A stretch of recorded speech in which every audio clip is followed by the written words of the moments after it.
ओम कृष्णाय वासुदेवाय हरे परमात्मने प्रणताकलेश नाशाय गोविंदाय नमो नमः। राधे राधे दोस्तों, आप सभी भक्तों का आज की कथा में हार्दिक स्वागत है। भगवान श्री कृष्ण और श्रीमती राधा रानी की कृपा सदैव आप पर और आपके समस्त परिवार पर बनी रहे। दोस्तों, आज आप सुनेंगे माघ मास की कथा का 11वां अध्याय। और जिन भक्तों ने इससे पहले के अध्याय नहीं सुने हैं, इससे पहले के अध्याय इस कथा को सुनने के बाद जरूर सुन लीजिए। अब भगवान श्री कृष्ण का और राधा रानी का स्मरण करते हुए कथा को प्रारंभ करते हैं। भगवान के अंतर ध्यान हो जाने पर देवनिधि कहने लगे कि हे महर्षि, जैसे गंगा जी में स्नान करने से मनुष्य पवित्र हो जाता है, वैसे ही भगवान की इस पावन कथा को सुनकर मैं पवित्र हो गया। अब तो कृपा करके उस स्रोत को भी कहिए जिससे कि उस ब्राह्मण ने भगवान को प्रसन्न किया। तब लोमस जी कहते हैं कि उस पवित्र स्रोत को पहले गरुड़ जी ने पढ़ा था, फिर उनसे मैंने सुना। हे विप्र, यह स्रोत अध्यात्म विद्या का सार पापों का नाश करने वाला है। वासुदेव सर्वव्यापी चक्रधारी सज्जनों के प्रिय और जगत के स्वामी श्री कृष्ण को नमस्कार है। जब स्तुति करने वाला विचार करे कि सभी जगत विष्णु में ही है, तो स्तुति किसकी की जाए। जिस भगवान के स्वाद वेद, फिर कौन सी स्तुति उनकी प्रसन्नता के लिए की जा सकती है। जिसको वेद भी नहीं जान सकते, ना वाणी और ना मन जान सकता है, उसकी स्तुति में अज्ञानी क्या कर सकता है। सारा चर अचर संसार जिसकी माया से चक्र की तरह घूम रहा है, इसी से हे प्रभु आप चक्रधारी कहलाते हो। ब्रह्मा विष्णु आप ही हो। सारे संसार को उत्पन्न करने वाले ब्रह्मा को भी आप ही उत्पन्न करने वाले हो। जब जीव शरीर को धारण करता है, तब उसमें ज्ञान उत्पन्न होता है। तुम सब सुखों के दाता हो, इसमें कोई संदेह नहीं है। आपसे संपूर्ण सुखों को देने वाली बुद्धि उत्पन्न होती है। आप ही 5 कर्मेंद्रिय, पंच महाभूत तथा मन के विविध भाव हो। ब्रह्मा विष्णु रुद्र की कल्पना से आप संसार की कल्पना इसी प्रकार करते हो, जैसे कि पिता पुत्री की कवियों में जो रूप शोभा देता है, उन निर्गुण विष्णु भगवान को मैं नमस्कार करता हूँ। जिसमें ज्ञान रखने से श्रुतियों में कहे हुए कर्मों को लोग करते हैं, उस परम ब्रह्मा को मैं नमस्कार करता हूँ। मैं उस हरि को, जिसको योगी लोग सब प्राणियों में आत्मा रूप से देखते हैं, उपासना करते हैं और जिसको अदैत्य कहते हुए गाते हैं और यज्ञ करते हैं, उस माधव भगवान को नमस्कार करता हूँ। मनुष्यों को माया तथा मोह में पैदा हुए विचित्र आभास, अहंकार तथा ममता को जानकर खो देते हैं, उन भगवान को मैं नमस्कार करता हूँ। इस संसार में मनुष्यों के मोह रूपी वायु से सदा भवक वाली ज्वाला आपके चरण कमल की छाया पहुँचने मात्र से नहीं जलाती, जिसके स्मरण मात्र से मोह अज्ञान रोग दुख दूर हो जाते हैं।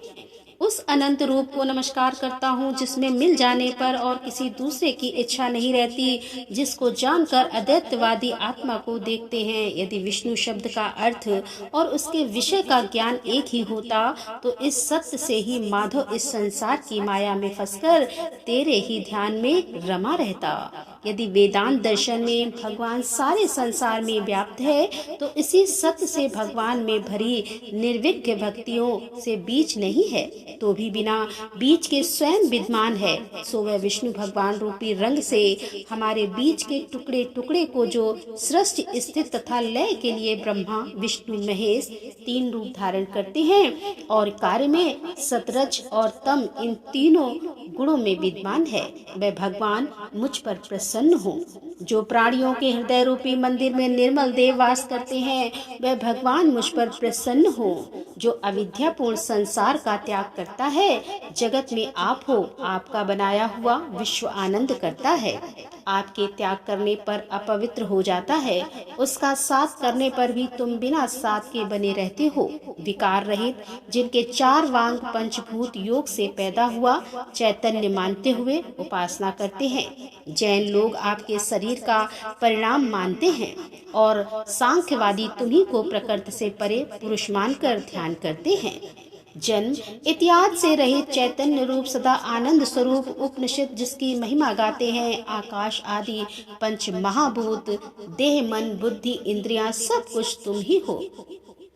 तुमसे अलग और कुछ नहीं। तुम ही सब प्राणियों को उत्पन्न करने वाले हो और तुम मुझको शरण देने वाले हो। तुम अग्नि, रवि, इंद्र, होम, मंत्र, क्रम तथा फल सब तुम ही हो। कर्म के फल देने वाले वैकुंठ में तुम्हारे सिवाय कोई नहीं है और मैं तुम्हारी शरण में हूँ। सब प्राणियों के हेतु तथा उनको शरण देने वाले तुम ही हो। जैसे युवा पुरुष की युवती में और युवती की युवा में प्रीति होती है, वैसे ही मेरी प्रीति तुम में हो। जो पापी भी आपको प्रणाम करता है उसको यमदूत नहीं देखते हैं। जैसे कि उल्लू सूर्य को प्रत्येक पाप मनुष्य को उस समय तक ही सुख देते हैं जब तक वह आपके चरण कमलों का सहारा नहीं लेता।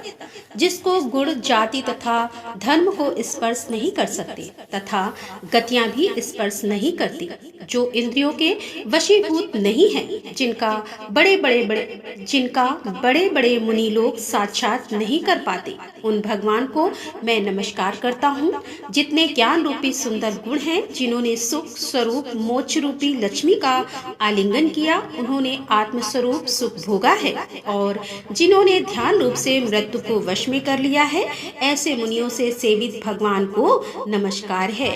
जो जन्मादि से अलग है, जिनको काम क्रोध आदि दोष दुख नहीं देते, उन वासुदेव भगवान को मैं नमस्कार करता हूँ।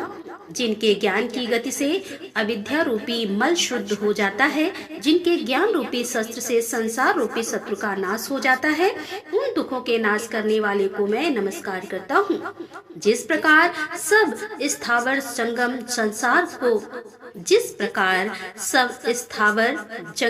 संसार को उत्पन्न करते हैं, उसी सत्य से भगवान मुझको दर्शन दे।